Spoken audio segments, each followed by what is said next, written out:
Choosing the best WordPress hosting. There's really nothing inherently different about WordPress hosting versus any other type of web hosting. But there are a couple of things about WordPress that make certain hosts not particularly well suited for it. In this article, we're going to look at a few of the things you should look for. If you're going to be building a number of websites all running on WordPress, one of the first things you should look for is a host running cPanel with Fantastico. Fantastico is an automated installer for many different scripts and applications, including WordPress. It can make the process of setting up your WordPress site much easier and faster than doing it manually using FTP. You'll also need to be sure the host offers the MySQL database, since this is what powers WordPress.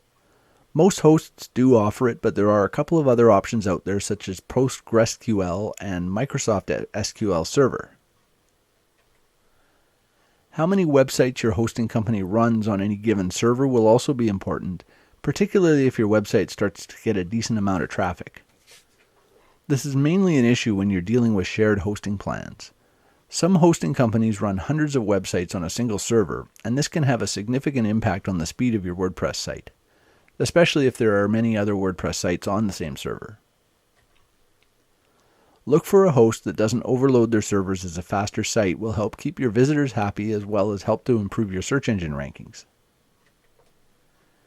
If you're planning to run any resource-intensive WordPress plugins on your site, such as an auto-blogging plugin or an affiliate data feed plugin, make sure your host allows this type of use. Some hosts limit the type of scripts and plugins that you can install because they tend to use a lot of resources. You might need to upgrade to a higher level of hosting or even to a VPS or virtual private server to get full support for these. In fact, it's often better to use a VPS for these types of sites anyway, because even if the host allows these scripts, they may not run very well on a loaded server. Finally, make sure that the server is configured so the automated WordPress updates will work. Some hosting companies configure their servers in a way that doesn't let the WordPress updates run automatically. This can be a big time saver, especially with multiple websites, so check with the host before you sign up and see if their servers are compatible with this WordPress feature.